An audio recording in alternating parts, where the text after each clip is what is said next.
세상에는 수많은 법이 있습니다. 많은 법들이 폐기되기도 하고 새롭게 제정되기도 합니다.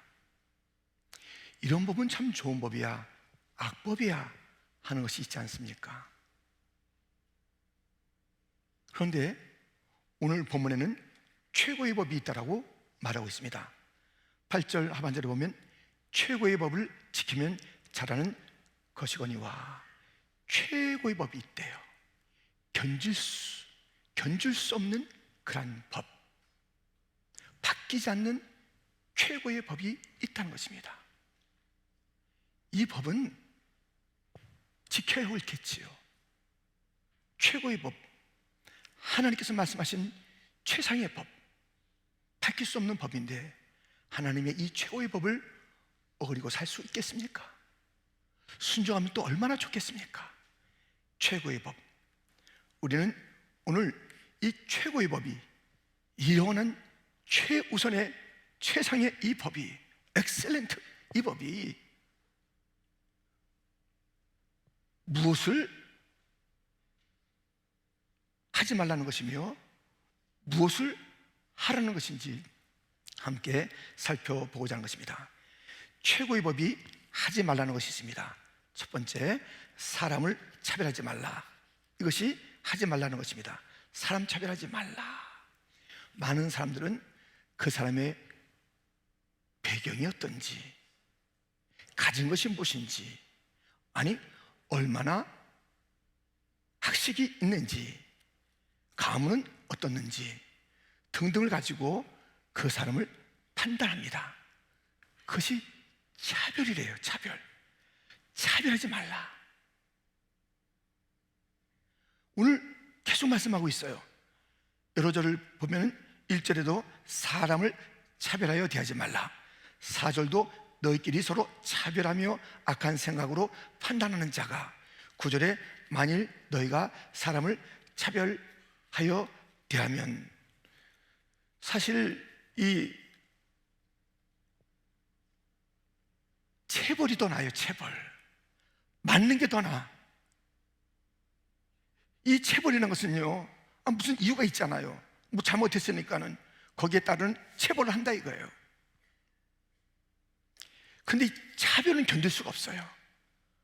아니 왜 한두 대 맞는 게 낫지, 이 가슴을 애게 하는 이 차별이 오늘 성경에서도 금하고 있는 것입니다.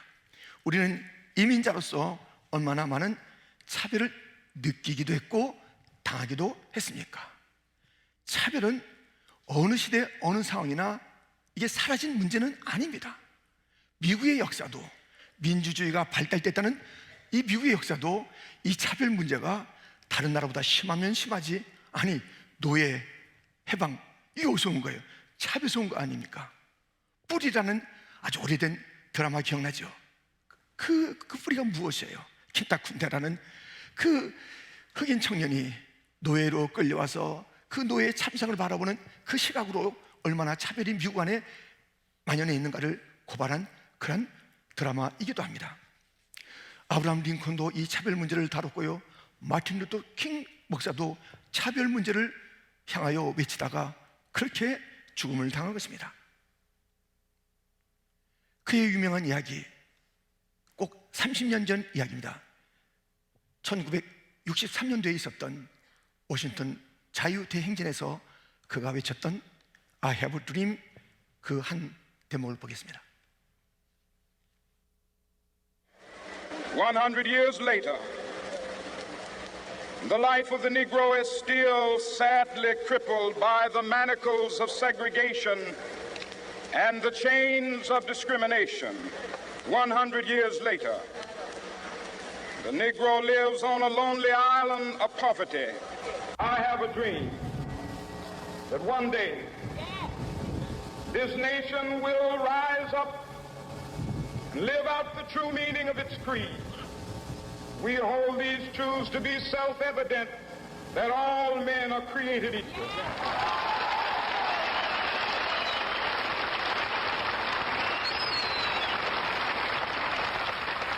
I have a dream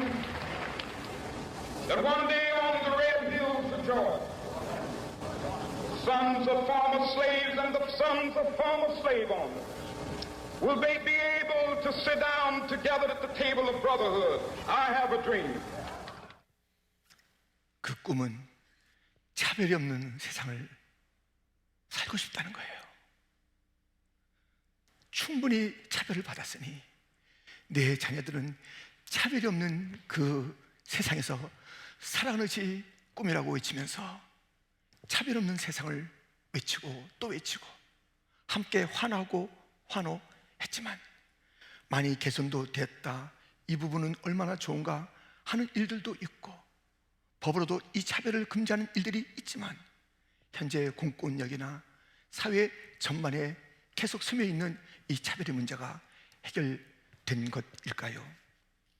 그런데 이 차별의 문제는요, 이 인간성이 이거 누군가를 비교해서 누르고 누군가를 비교해서 아첨하고 이게 인간 속에 박혀 있는 것이에요. 아까 뿌리라는 얘기도 있지만 이 뿌리가 그 속에 있는 거예요. 잘난 사람에게는 아첨하고 못난 사람에게는 짓누르고, 아니 이것이 사회 세상의 일이 아니라 오늘 보면 그것이 교회 안에도 있다는 거예요. 이게 문제예요. 이게 오늘 2절부터 이렇게 되어 있습니다. 만일 너희 회당에 금가락지를 끼고 아름다운 옷을 입은 사람이 들어오고 또 남루한 옷을 입은 가난한 사람이 들어올 때에 너희가 아름다운 옷을 입은 자를 눈여겨보고 말하되 여기 좋은 자리에 앉으소서 하고 또 가난한 자에게 말하되 너는 거기 서 있든지 내 발등상 아래에 앉으라 하면, 4절 그리고 9절은 같이 읽겠습니다. 너희끼리 서로 차별하며 악한 생각으로 판단하는 자가 되는 것이 아니냐. 만일 너희가 사람을 차별하여 대하면 죄를 짓는 것이니 율법이 너희를 범법자로 정죄하리라. 아멘. 차별은 죄예요. 간음, 살인 똑같은 거예요. 이 율법의 하나를 딱 범하면 전체 율법을 어긴 거예요. 나는 이건 안 했잖아, 이건 괜찮고 요거 조금뿐인데 뭐 사람에 대해서 내가 좀 그렇게 언짢게 했다고 그게 무슨 큰 죄야. 죄. 사람을 차별하는 건 죄. 살인죄, 간음죄 못지않은 죄, 율법을 어긴 죄, 심판이 따르는 죄, 긍휼을 베풀지 않았기 때문에 긍휼 없는 심판을 받는 죄에 대한 이야기를 하고 있는 것입니다. 이 남루한 것을 보고 초라한 행색을 보고 교회가 회당 안에서, 교회 안에서 그러는 거예요. 그러면 우리 예수님 못 들어오시겠네요? 우리 예수님 교회 못 들어오셔요. 사람의 모양뿐만 아니라 빌립보서 2장에 보면 종의 형체라고 그랬어요. 마구간에 있을 것이 없어서 마구간에 오신 그 예수님은 냄새납니다. 여기 예수님 못 오시는 거예요. 차별의 제1호 대상이 예수님이에요. 그 눈에 보이는 것으로 판단한다면 그는 영광의 왕이시고 만유의 주시고 하나님의 아들이시고 그분인데, 그 겉에 것을 보고 판단하니 예수님이 계실 곳이 없어요. 교회도 없고 우리의 마음에도 없습니다. 예수님은 문 밖에서 문을 두드리는 것입니다. 문 열어다오, 문 열어다오. 당신같이 초라한 사람은 들어올 때가 아니요 하는 그 차별이 예수님에게도 주어지는 것 아니겠습니까? 우리는 서로 차별하는 것입니다. 일방적으로 차별받는 것도 아니고 그 사람조차도 누군가를 또 차별해요. 이것이 교회 안의 문제예요. 서로 차별하는 것이 문제예요. 문제. 우리는 이 차별하려는 이 더럽고 어두운 생각과 행동과 언어와 태도와 그 거짓된 영들을 쫓아내야 됩니다. 본문 1절을 같이 읽겠습니다. 내 형제들아, 영광의 주 곧 우리 주 예수 그리스도에 대한 믿음을 너희가 가졌으니 사람을 차별하여 대하지 말라. 여러분, 사람을 차별하지 말라. 우리가 영광의 주를 믿는 믿음을 가진 자들인데, 이 사랑하는 형제들아, 이 교회. 근데 교회에서 무엇이 있다요? 차별하지 말자는 거예요. 우리가 다 믿음을 가졌는데, 누구 영광스러운 주 예수 그리스도를 믿는 그 믿음의 형제 자매들인데, 여기서 우리가 무슨 차별이 있을 수 있냐는 것입니다. 여러분, 우리는요, 예수 그리스도를 믿는 우리들은요, 누군가 하면 오늘 본문에 있는 것처럼 택함 받은 존재요, 성경 전체가 우리에게 일러주는 것처럼 우리는 구별받은 존재요, 우리는 성별받은 존재이지 차별의 대상이 서로 될 수가 없고 그런 태도는 있을 수가 없다는 것이, 우리 모두는 택함을 받은 자이고 구별을 받은 자이고 성별을 받은 자예요. 하나님은 우리를 차별하시는 분이 아니라 택하시고 구별하시고 성별하셔요. 오늘 보면 5절부터 보면, 내 사랑하는 형제들아 들을지어다. 하나님이 세상에서 가난한 자를 택하사 믿음에 부유하게 하시고 또 자기를 사랑하는 자들에게 약속하신 나라를 상속으로 받게 하지 아니하셨느냐. 너희는 나에게 걸어갈지어다. 이는 나 여호와가 거룩하고 내가 또 너희를 나의 소유로 삼으려고 너희를 만민 중에서 구별하였음이라.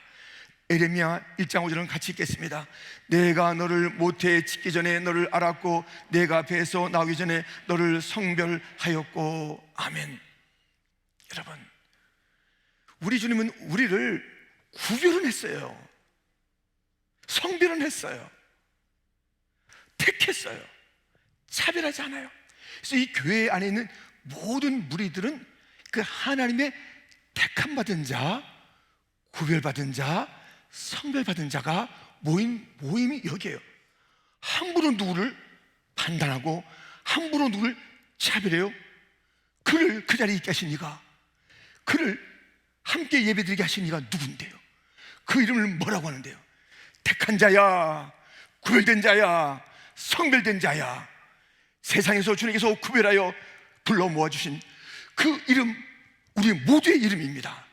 아무도 우리의 어떤 그 피부색에 의해서, 우리의 가진 것에 의해서, 우리의 어떤 출신에 의해서, 우리의 어떤 그 무엇을 통해서 우리가 차별받는 것은 이 교회에서 죄, 긍휼 없는 심판받을 죄라고 일러주고 있습니다.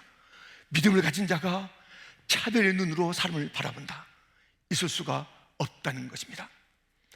보면 6절 7절에 보면, 너희는 도리어 가난한 자를 없인 여겼도다. 부자는 너희를 억압하며 법정으로 끌고 가지 아니하느냐. 그들은 너에게 대하여 일컫는 바 그 아름다운 이름을 비방하지 아니하느냐. 억압과 비방이 난무하니 누군가를 끌고 다니는 글들이 있는 것. 참, 이 교회 안 나올 수는 없는데 교회 나오면 누군가 나를 갖다가 그렇게 언짢게 보는 거야.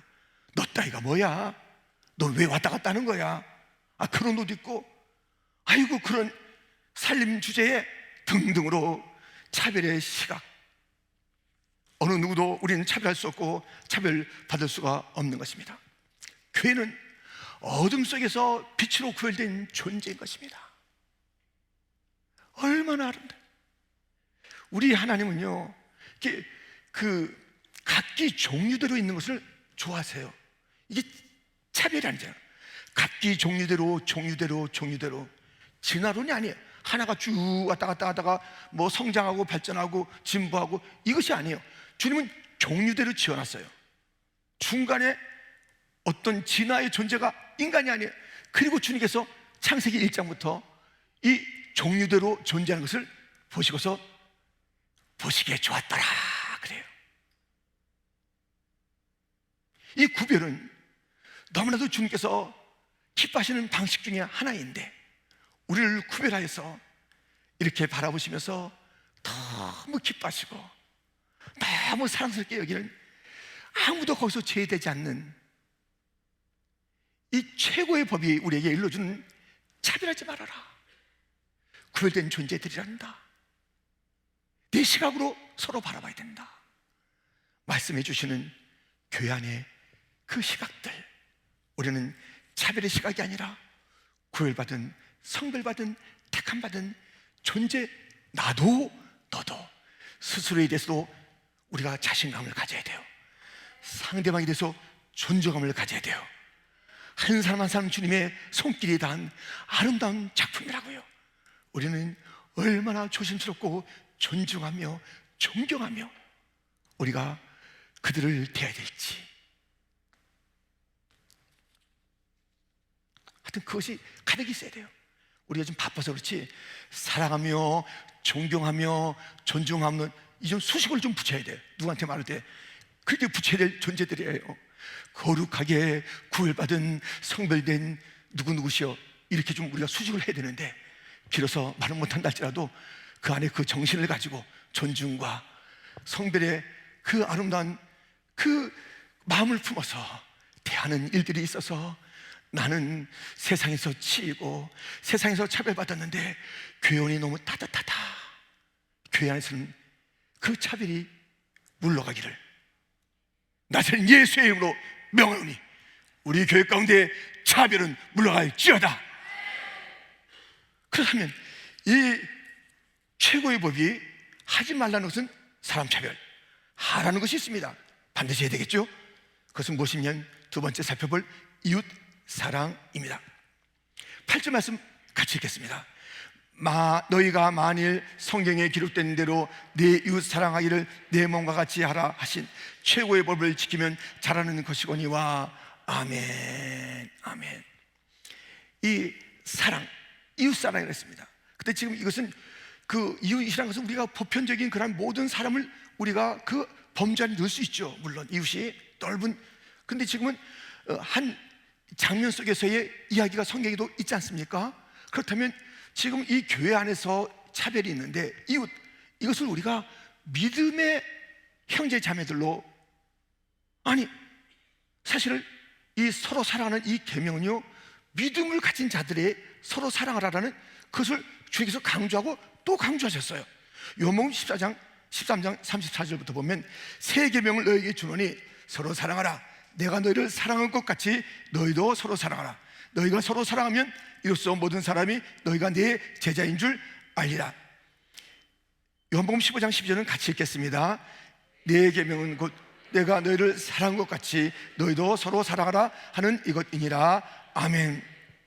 서로 사랑이라는데요, 이것은 새 계명이라고 했습니다. 최고의 계명이요, 최고의 법이라고 했습니다. 제자들의 무림입니다. 성도의 무림 가운데 서로 사랑하라. 어떻게? 내가 너희를 사랑한 것 같이. 그 원형이 있다고요.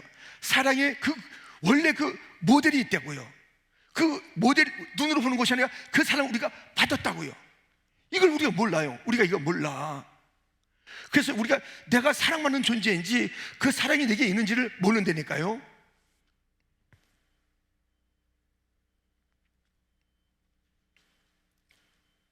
우리를 그 하나님의 사랑에서 떼어놓을 곳이 없습니다. 어떤 환경이 있는지 그렇습니다. 환난이나 공고나 박해나 기근이나 적신이나 위험이나 칼이나 그 어떤 것도 그리스도의 사랑에서 떼어진 것이 아니에요. 내가 확신하노니 사망이나 생명이나 천사들이나 권세자들이나 현재일이나 장래일이나 높음이나 깊음이나 다른 어떤 피조물이라도 우리를 우리 주 그리스도 예수 안에 있는 하나님의 사랑에서 끊을 수 없느니라. 우린 지금 나오는 단어들을 보세요. 아, 지금 배고파. 하나님의 사랑이 어딨어? 아, 지금 박해야. 하나님의 사랑이 어딨어? 아, 지금 깜깜해. 하나님의 사랑이 어딨어? 아, 지금 이 모든 상황의 단어들을 보면 거기에 무슨 하나님의 사랑이 있다라고 확신할 수 있겠습니까? 대부분의 사람은 확신하지 못해요. 누가 우리를 그리스도의 사랑에서 끊으려? 사도 바울은 자기의 모든 어려움 속에서 하나님의 사랑을 알았기 때문에 그 사랑처럼, 받은 사랑처럼, 내가 너를 사랑한 것처럼 너희도 사랑하라. 그 사랑을 절절히 어떤 상황, 어려움 속에서도 알고 있었기 때문에 그 사랑을 베푸는 거예요. 어떤 여인이 이 수술을 잘못해서 눈을 실명하게 되었습니다. 얼마나 힘듭니까? 그런데 그 남편이 얼마나 잘 돌보겠어요. 다 돌보고 정말 그의 눈이 됐죠. 눈이 돼서 다 했는데, 그리고 또 일은 해야 되니까요, 일도 할 수 있도록 잘 도와주고 그랬어요. 근데 오늘 남편이 이렇게 말하는 거예요. 여보, 이제 당신 일 나가는데 이제 혼자가 할 수 있잖아. 해도 돼. 이러는 거예요. 그러면서 그날부터 이제 그동안에 뭐 익숙했죠. 어디 가서 버스 타는 거 이렇게 익숙했는데 그렇게 하라는 거예요. 근데 얼마나 정말 배신감을 느끼냐고요. 이런 말을 하니까. 내가 불편한데, 내가 힘든데, 그동안 이거 뭐야? 잘했다가 그게 다 이젠 다 없어지는 거야. 그 마음이 하면서 이렇게 하는 거예요. 그래도 가야 될 길이고 해서 그는 그 길을 이제 힘들게 가는 거예요. 남편이 도움 없이 하니까 힘들죠. 또 힘들죠. 또 힘들죠. 그런데 이제 익숙해지면서 가는 거예요. 그래서 버스 타고 가는데 이제 어느 날 그 버스 드라이버가 얘기하는 거예요. 부인, 당신은 좋으시겠어요? 뭐가요? 앞으로 한번 했는데, 당신은 언제나 당신의 남편이 당신 옆에서 이렇게 따라다니고 있으니 얼마나 좋겠어요. 뭐라고요? 지금도요? 그럼요. 당신 남편은 언제나 당신 옆에 있었어요. 여러분, 우리는 하나님의 사랑을 못 볼 때는 있어요. 안 보일 때는 있어요. 우리의 눈이 둔탁해서 없는 건 아니에요. 구름이 꼈다고 태양이 없어요? 어리석은 사람. 우리의 환란이 있다고 하나님의 사랑이 없어요? 오히려 내가 연약할수록 더욱이 여기시는 주님의 사랑이 함께 있는데, 우리는 보이지 않는다고 그렇게 원망하고 낙심하고 불평하고 두려워하는 거예요. 하나님의 사랑은 한 번도 떠나지 없었어요. 우리의 모든 상황 속에서 주님은 떠나지 않았어요. 믿습니까? 우리 찬양이에요. 304장 1절을 찬양합니다. 그 크신 하나님의 사랑을 우리 한번 찬양합니다. 304장.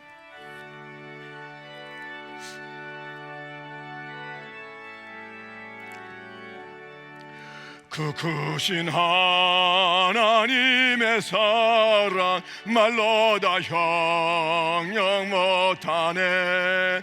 저 높고 높은 별을 넘어 이 낮고 낮은 땅 위에 죄와만 양구하여 그 아들 보내사 화목제물 삼으시고 죄 용서하셨네. 하나님 크신 사랑은 측량다 못하네. 영원히 변치 않는 사랑 성도여, 하나님 크신 사랑, 하나님 크신 사랑은 측량다 못하네. 영원히 변치 않는 사랑 성도여. 아멘, 아멘, 아멘. 찬양. 오늘 우리가 아까 36장 불렀잖아요. 주 예수 이름 높여, 그 찬양인데요, 이 찬양이요, 여러분들 이제 어느 이제 컨퍼런스가 있었어요. 모든 종교의 대표격 변증, 자기의 종교를 이렇게 변증하고 또 무엇인가 주장할 그러한 그 토론대회가 있었어요. 토론대회가 있어서 해서 각기 종교들이 그 대표, 그 중에서 제일 이거 잘하는 사람들이, 이 변증학자들이 나와서 불교가 어떻고 이슬람이 어떻고 논증하는 거예요. 이제 기독교 차례가 된 거예요. 다 하고서 기독교 차례가 됐는데, 기독교에서 이제 얘기를 하려는 거예요. 우리 기독교는 말이죠 하고서 딱 얘기를 하는데, 그 각 종교의 회중들이 와 있지 않겠습니까? 그러니까는 이제 말할 때마다 이 어떤 뭐 추임새 어거리하고 맞아 이렇게 했는데, 우리 이제 기독교 성도들도 그 논쟁 가운데 함께 했어요. 근데 우리 기독교는 말이죠, 딱 하는데요. 주 예수 이름 높이여 다 찬양하여라. 금멸유관을 드려서. 기독교는 논쟁할 필요가 없다. 기독교는 찬양하면 된다. 우리의 신은 논쟁할 그분이 아니다. 사람의 조불한 머리로 논쟁할 뿐이 아니다. 그분은 창조주, 찬양받기에 합당한 분. 여러분들, 우리가 그 크신 하나님의 사랑을 찬양했지 않습니까? 사실 측량할 수 있겠습니까? 계산할 수 있겠습니까? 따져볼 수 있겠습니까? 그 위대하신 사랑을 어떻게 우리가, 그러니까 우리는 찬양하는 거예요. 주님을 찬양하는 거예요. 그 사랑의 주님을 찬양하는 거예요. 성도여, 그 사랑을 찬양하세요. 그 주님을 찬양하세요. 찬양하는 거예요. 찬양. 지금 오늘 이웃을 사랑하라 최고의 법, 서로 사랑하라 최고의 법, 새로운 계명, 놀라운 이 최고의 법을 반드시 지켜야 될 이 법, 이 계명, 이 계명이 예수님이 우리를 사랑한 같이 영광의 주를 너희가 믿지 않느냐? 그 영광의 주님이 우리를 사랑하지 않았는가? 우리를 택하지 않았는가? 우리가 가난할 때, 우리가 헐벗었을 때, 우리가 정말 존재감이 없었을 때, 무슨 존재감이요? 죄, 허물, 그런 것을 먹고 마셨던 우리들을 거기서 구별해내시고, 거기서 건져내시고, 거기서 우리를 성별해내시고, 거기서 우리를 택해주시고, 그래서 이렇게 교회라는 이름으로 주의 사랑받는 존재로 우리를 갖다 이렇게 심어주었는데, 우리가 이 사랑이 둔탁합니다. 사랑이 이게 너무너무 이 드라이한 이 공동체, 차별은 난무하지만 사랑은 찾아볼 수 없는 그러한 공동체로 존재한다면 그것이 교회입니까? 그렇게 하라고 주님께서 자기의 생명을 던져 우리를 구속하셨답니까? 우리는 하나님을 볼 수 없어요. 그러나 하나님을, 이 사랑을 갖다 우리가 다, 그래서 우리가 구원받는 것 이 자체가 증거잖아요. 그런데요, 이 하나님을 볼 수 없는데 하나님의 임재를 알게 하는 것이 바로 사랑이라는 것입니다. 요한일서 4장 11절 12절 말씀입니다. 우리 한번 같이 읽겠습니다. 사랑하는 자들아, 하나님이 이같이 우리를 사랑하셨은즉 우리도 서로 사랑하는 것이 마땅하도다. 어느 때나 하나님을 보는 사람이 없으되 만일 우리가 서로 사랑하면 하나님이 우리 안에 거하시고 그의 사랑이 우리 안에 온전히 이루어지느니라. 아멘. 우리가 서로 사랑해야 돼요. 하나님 본 사람이 없지만 사랑, 그 무조건적인 사랑, 그 아가페의 사랑 없으면 안고 다니라 했잖아요. 딴 걸 다 해줘. 근데 사랑이 없으면 안 된다고 그랬잖아요. 근데 그 사랑이 있어. 그 사랑이 바로 사랑이, 하나님은 사랑이라. 그래서 하나님의 존재를 알게 되는 거예요. 아니, 저렇게 말할 수 없는 사람이, 저렇게 나눌 수 없는 사람이, 저렇게 할 수 없는 그 사람이 그렇게 하고 있네 하면서, 그 사람이 그렇게 사랑을 베푸는 것을 보면 전혀 할 수 없는 그 사람, 전혀 그 근본은 그럴 수 없는 그 사람이 사랑을 나누고 있네. 그것은 하나님이 그 안에 계신 것이네. 하나님은 존재하시네. 하나님은 임재하시네. 하나님을 알 수 있다는 것입니다. 여러분들, 요 그림을 한번 보겠습니다. 요 그림, 이것은 알버트 듀러의 기도하는 손입니다. 아마 우리 들어봤을 것이에요. 이 알버트 듀러는, 이것이 1508년도 작품입니다. 아직까지 이게 500여 년 이상 이렇게 우리 가운데 감동을 주는 그림이거든요. 그런데 어떻게 됐다고요? 그 두 친구가 화가가 되고 싶은 거예요. 그래서 이제 도시로 나와서 화가의 수업을 해야 되는데 수업료가, 생활비가 만만치 않잖아요. 그러니까 그 친구 중에서 한 사람이 얘기합니다. 야야, 듀러야, 네가 먼저 공부하고 내가 돈을 벌고 너 이렇게 좀 뒷바라지 하다가, 네가 좀 자리 잡으면, 날 도우면 내가 공부하면 되잖아. 그렇게 하는 거예요. 그래서 열심히 공부하고, 친구 너무 고맙잖아요. 하면서 그렇게 하는데, 어느 날 갔더니 친구가 자리에서 기도하고 있는 거예요. 그 손을 그린 것이죠. 그러면서 그런 거예요. 나는 이제 그림 그리기에 합당한 손은 아니 된 것 같아. 많이 굳었어. 널 위해서 기도할게. 그 친구 이름은 묻혀 있습니다. 뒤로의 이름은 드러났습니다. 그의 작품은 선명하게 우리에게 보여주고 있습니다. 그 손의 주인공은 천국에서 우리가 알 수 있을 것입니다. 사랑은 희생입니다. 사랑은 나누는 것입니다. 사랑은 주는 것입니다. 아니, 사랑하려는데 당신 나한테 무슨 사랑을 줄 거야? 그러면 그게 아니라니까요. 사랑은 내가 받으려고 하는 것이 사랑일 수가 없다니까요. 사랑은 주는 것, 베푸는 것, 나누는 것, 거두지 않는 것, 내가 챙기지 않는 것, 그렇습니다. 사도행전 20장 35절 같이 읽겠습니다. 범사에 여러분에게 모범을 보여준 바와 같이 수고하여 약한 사람들을 돕고 또 주 예수께서 친히 말씀하신 바 주는 것이 받는 것보다 복이 있다 하심을 기억하여야 할지니라. 아멘. 주는 것이 받는 것보다 복이 되다는 것이에요. 그래서 우리가 지난 금요일날 그 말씀을 드리면서 지극히 작은 자 하나가 있지 않느냐. 그 작은 자가 배가 고파, 목이 말라, 나그네야, 헐벗어서 아파, 감옥에 있어. 그 자를 돌보는 게 크리스찬이에요. 그걸 안 했더니 너 누구? 그래요. 천국 앞에서 너 누구? 아니 누구긴 누구예요? 나 성국이 하여튼 갑자기 누구래? 나 누구예요? 그런데 너 왜 내가 아플 때, 내가 굶주렸을 때, 내가 힘들 때 왜 안 찾아왔어? 언제요? 언제? 주님은 그 약한 자들과 함께 있으면서 그들을 찾는 것이 곧 나를 대하는 것이다 이야기했잖아요. 그래서 우리가 이것을 이제 우리가 다 힘들지만 10불도 힘들어 지금요 다들 다. 그런데 우리가 진짜 주님의 사랑을 받았다면, 사순절을 걷는 길이 맞다면, 우리가 주 앞에 지금 헌금도 하잖아요. 헌금도 하고 다 하지만 그래도 우리가 이제는 좀 지극히 작은 자 하나를 돌봐서 자기의 그 옥합을 깨뜨려서, 뭐 옥합? 예, 쉽지 않은 그런 것을 깨뜨려서 한 100불 정도를 좀 우리가 그 사랑에 지극히 작은 자, 전혀 그에게 기대할 것 없는, 기대할 수도 없는 그런 자에게 우리가 나누자 그랬잖아요. 근데 어제 아침에 누가 왔어요.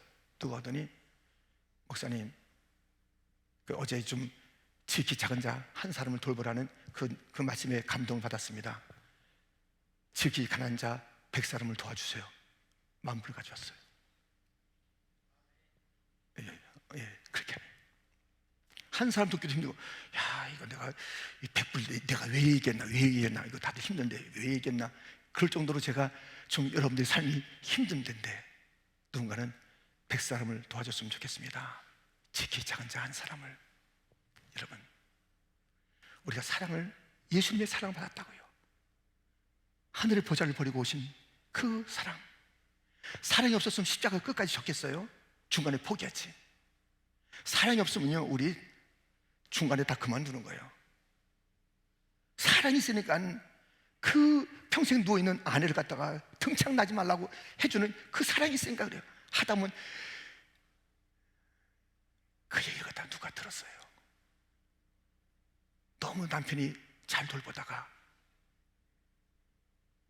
너무 힘드니까는 넋두리 하는 얘기하는 거예요. 임자 그만 가. 그 얘기를 들은 거예요. 임자 이젠 그만 가. 그게 당신도 좋고 나도 좋아. 뭐 자기 좋다, 당신 좋을 거야. 그 얘기가 틀렸다는 이야기.